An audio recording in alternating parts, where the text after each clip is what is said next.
இறைமகன் இயேசு கிறிஸ்துவில் பிரியமான சகோதர சகோதரிகளே, புனித ஆரோக்கிய அன்னையினுடைய அன்பு பக்தர்களே, இன்றைய நாளிலே நாம் சிந்திக்கின்ற தலைப்பானது மரியா மாசு இல்லாத அன்னை.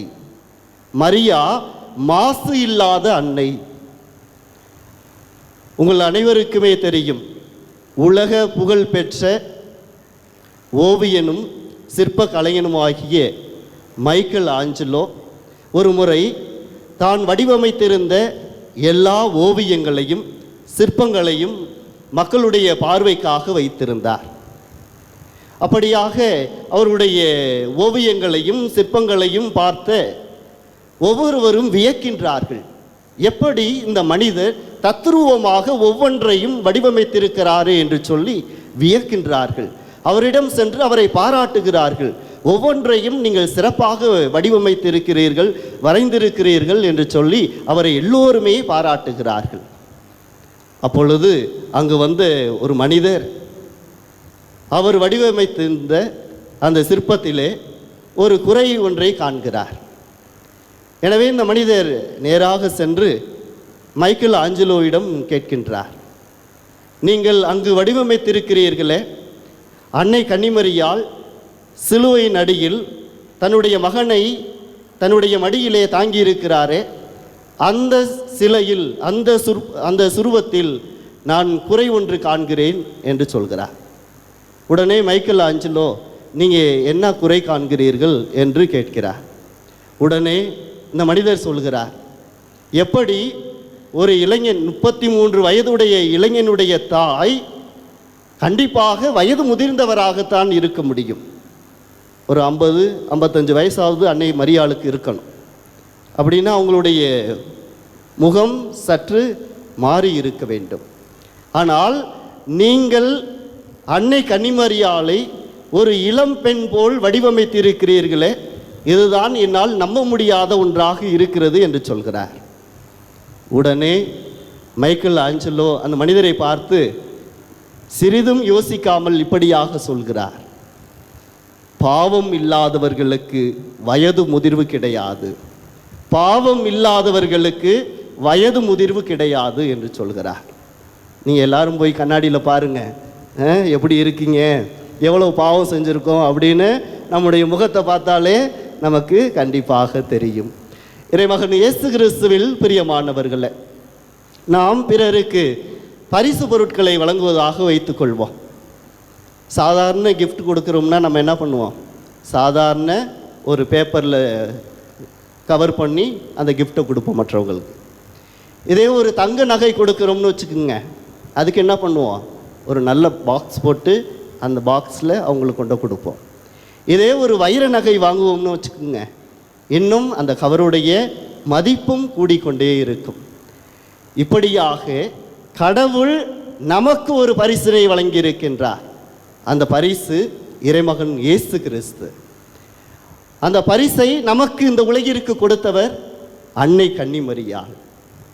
அன்னை கன்னிமரியாள் எப்படி பாவம் இல்லாமல் மாசு இல்லாமல் பிறந்தார் என்பதனை இந்த நேரத்தில் நாம் அனைவரும் சிந்தித்து கொண்டிருக்கிறோம். திருவிவிலியத்தின் அடிப்படையில் நான் 3 விதமான கருத்துக்களை உங்களோடு பகிர்ந்து கொள்ள விரும்புகிறேன். 1, தொடக்க நூல் 3வது அதிகாரம் இறைவசனம் 15, உனக்கும் பெண்ணுக்கும் உன் வித்துக்கும் அவள் வித்துக்கும் பகையை உண்டாக்குவேன், அவள் வித்து உன் தலையை காயப்படுத்தும், நீ அதன் குதிங்காலை காயப்படுத்துவாய். இங்கு பெண் என்று குறிப்பிடப்பட்டிருப்பது அன்னை கன்னிமரியாளை குறிப்பதாக நாம் உணர்கிறோம். எப்பொழுது நம்முடைய ஆதி பெற்றோராகிய ஏவாள் கடவுளுக்கு கீழ்ப்படியாமல் பாவம் செய்து அவரை விட்டு அகன்றாரோ, அப்பொழுதே கடவுள் அன்னை கன்னிமரியாளை தேர்ந்தெடுத்தார் என்று நாம் பார்க்கின்றோம். ஒரு பெண்ணுடைய கீழ்ப்படியாமையால் இந்த உலகிற்குள் பாவம் வந்தது. ஒரு பெண்ணுடைய கீழ்ப்படிதலால் இந்த உலகிற்கு மீட்பு கிடைத்தது. ஒரு பெண்ணினுடைய கீழ்ப்படியாமையால் இந்த உலகிற்குள் பாவம் வந்தது. ஒரு பெண்ணினுடைய கீழ்ப்படிதலால் இந்த உலகிற்கு மீட்பு கிடைத்தது என்பதனை நாம் பார்க்கின்றோம். அப்படியாக கடவுள் தாம் தொடக்கத்திலிருந்தே எப்படிப்பட்ட மீட்பை இந்த உலகிற்கு கொடுக்க போகிறார் என்பதனை தொடக்கத்திலேயே கடவுள் முன்குறித்து வைத்திருந்தார். இரண்டாவது எடுத்துக்காட்டு லூக்கா நற்செய்தி 1வது அதிகாரம் இறைவசனம் 28 இப்படியாக கொடுக்கப்பட்டிருக்கிறது. அருள்மிக பெற்ற மரியே வாழ்க. ஆண்டவர் கபிரியேல் தூதரை அனுப்பி இப்படியாக மரியாவை வாழ்த்துகிறார். அருள் நிறைந்த மரியே வாழ்க. கடவுளுடைய அருள் இருக்கின்ற இடத்தில் பாவம் இருக்க முடியுமா? கடவுளுடைய அருள் இருக்க இடத்தில் பாவம் இருக்க முடியுமா? கடவுளுடைய அருளும் வல்லமையும் இருக்கக்கூடிய இடத்தில் ஒருபோதும் பாவம் இருக்க முடியாது. கடவுளுடைய அருள் இருக்கின்ற இடத்தில் ஒருபோதும் சாத்தானுடைய சூழ்ச்சி இருக்காது என்பதனை நாம் அறிந்து கொள்ள வேண்டும். அன்னை கன்னிமரியாள் தன்னுடைய தாயினுடைய உதிரத்தில் கருவாக உருவாகும் போதே அவர் பாவம் இல்லாமல் இருந்தார். அன்னை கன்னிமரியாள் தன்னுடைய தாயினுடைய கருவிலே உருவாகும் போதே அவர் பாவம் இல்லாமல் இருந்தார். இதை பற்றி இறையியலாளர்கள் சொல்லும்போது இப்படியாக சொல்கிறார்கள். அன்னை கன்னிமரியாளுக்கு சிறப்பான அருள் கொடுக்கப்பட்டது.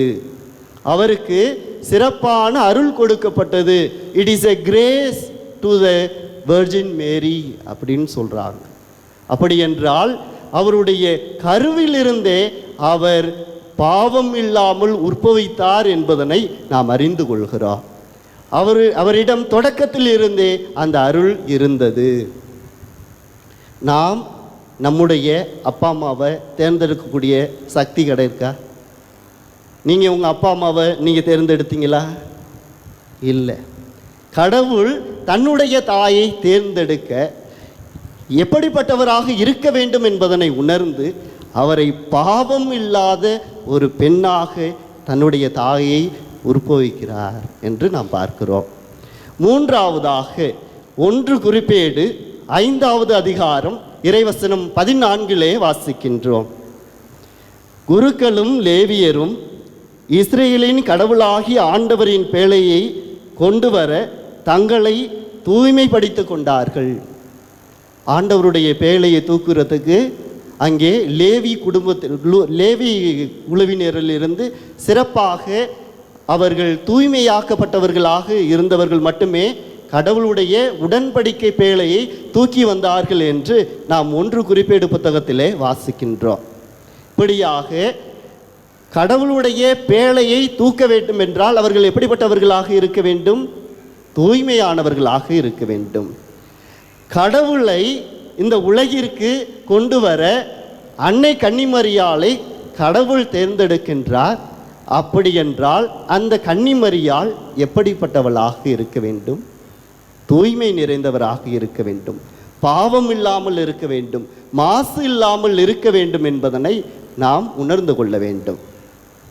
நீங்கள் பல பேர் நான் உங்களை பார்க்குறேன், எல்லாம் காவி உடை அணிந்து இங்கு வந்திருக்கிறீர்கள். எத்தனை நாட்கள் உங்களை தயாரித்தீர்கள் என்று கேட்டால் ஒரு சிலர் சொல்லுவீங்க, 40 நாட்கள் நான் காலைல சாப்பிடாம தவ முயற்சி எடுத்து நான்வெஜ் இறைச்சியெல்லாம் சாப்பிடாம என்னையே நான் தூய்மைப்படுத்தி கொண்டேன் என்று சொல்வீர்கள். ஒரு சிலரை கேட்டால் நாங்கள் 30 நாட்களாக 40 நாட்களாக பிற மாநிலங்களிலிருந்து இங்கு அன்னையினுடைய ஆலயத்தை நோக்கி வந்திருக்கிறீர்கள். அப்படி என்றால் நீங்கள் உங்களை தூய்மைப்படுத்தி கொண்டு இந்த அன்னையை பார்க்க வேண்டும் என்றும் அன்னையினுடைய ஆசீர்வாதத்தை பெற வேண்டும் என்றும் இங்கு வந்திருக்கிறீர்கள். அப்படி என்றால் அன்னை கன்னிமரியாள் கடவுளை தாங்கக்கூடிய பேற்றினை பெற்றவர் எப்படிப்பட்டவராக இருந்திருக்க வேண்டும்? மாசு இல்லாமல் பாவம் இல்லாமல் இருந்திருக்க வேண்டும் என்பதனை நாம் இங்கிருந்து அறிந்து கொள்ள முடிகிறது. இதை பற்றி புனித அகுஸ்தீனார் சிறப்பாக சொல்கிறார். அன்னை கன்னிமரியாள் மாசில்லாமல் பாவம் இல்லாமல் பிறந்தார் என்பதனை இப்படியாக சொல்கின்றார். அனைவரும் வியப்புறுங்கள், அனைவரும் வியப்புறுங்கள், ஒரு கன்னி கருத்தரித்திருக்கிறார். ஒரு கன்னி கருவுற முடியுமா? அனைவரும் வியப்புறுங்கள், ஒரு கன்னி கருவுற்று இருக்கிறார். மேலும் வியப்புறுங்கள், ஒரு கன்னி குழந்தையை பெற்றெடுத்திருக்கிறார்.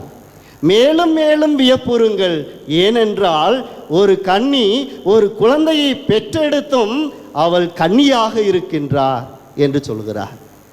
ஒரு கன்னி கருவுற்றிருக்கிறார், ஒரு கன்னி குழந்தையை பெற்றெடுத்திருக்கிறார், ஒரு கன்னி குழந்தையை பெற்றெடுத்தும் அவர் கன்னியாக இருக்கின்றார். இது எப்படிப்பட்ட வியக்கத்தக்க அதிசயிக்கத்தக்க ஒன்றாக இருக்கிறது என்பதனை புனித அகஸ்தினார் தன்னுடைய வாழ்விலே அன்னை கன்னிமரியாளை பற்றி இப்படியாக சொல்கிறார். புனித பொனவெஞ்சர் இப்படியாக சொல்கிறார், அன்னை கன்னிமரியாளை இறைவன் சிறப்பான விதத்தில் தேர்ந்தெடுத்தார்.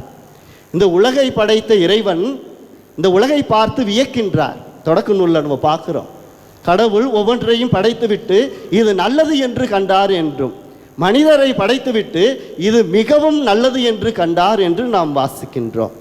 அப்படி என்றால் அன்னை கன்னிமரியாளை இந்த உலகிற்கு கொண்டு வர அவர் எப்படியாக அவர் முயற்சித்திருக்க வேண்டும் என்பதனை நாம் பார்க்க முடிகிறது.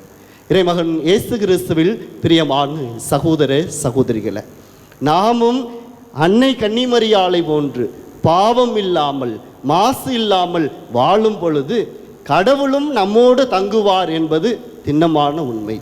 நாமும் நம்முடைய வாழ்வில் பாவம் இல்லாமல் மாசு இல்லாமல் வாழும் பொழுது கடவுள் நம்மோடு தங்குவார் என்பது திண்ணமான உண்மையாக இருக்கிறது.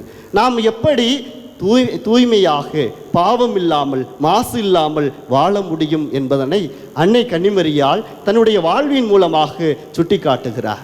இதோ நான் ஆண்டவருடைய அடிமை, உமது வார்த்தையின்படியே எனக்கு ஆகட்டும் என்று சொல்லி தன்னையே முழுமையாக கடவுளுக்கு ஒப்பு கொடுக்கின்றார். கடவுளுடைய சட்டத்திட்டங்களையும் கடவுளுடைய வார்த்தைக்கும் கீழ்ப்படிந்தார். நாமும் நம்முடைய வாழ்வில் திருவிவிலியத்தை படைத்து திருவிவிலியத்தில் கூறப்பட்டிருக்கின்ற அந்த வார்த்தையின்படி வாழும் பொழுது நம்முடைய வாழ்வும் தூய வாழ்வாக மாசு இல்லாத வாழ்வாக இருக்கும் என்பதனை நாம் உணர்ந்து கொள்ள வேண்டும். எனவேதான் திருப்பாடல் 1 அழகாக சொல்கிறது, நற்பேறு பெற்றவர் யார்? அவர் பொல்லாரின் சொல்லின்படி நடவாதவர், பாவிகளின் தீய வழி இல்லாதவர், இகழ்வாரின் குழுவினில் அமராதவர், அவர் ஆண்டவருடைய திருச்சட்டத்தை அல்லும் பகலும் சிந்திப்பவர். யாரெல்லாம் ஆண்டவருடைய திருச்சட்டத்தை அல்லும் பகலும் சிந்திக்கிறார்களோ அவர்கள் நீரோடையோரம் நடப்பட்ட மரம் போல் இருப்பார்கள். நீரோடையோரம் நடப்பட்ட மரம் எப்படிப்பட்டதாக இருக்கும்? பருவ காலத்தில் கனிதந்து என்றும் பிறருக்கு பயனுள்ளதாக இருக்கும் என்று நாம் திருப்பாடல் 1 வாசிக்கின்றோம். அப்படி என்றால் நாம் ஒவ்வொரு நாளும் அந்த இறைவார்த்தையை வாசித்து அதை தியானித்து அதன்படி வாழும் பொழுது நாம் அனைவரும் மாசற்றவர்களாக தூயவர்களாக பாவம் இல்லாதவர்களாக அன்னை கன்னிமரியாளை போன்று வாழ முடியும் என்று இந்த தொடரும் இந்த நற்கருணை வழிபாட்டிலே நாம் இந்த வரத்திற்காக தொடர்ந்து ஜெபிப்போம்.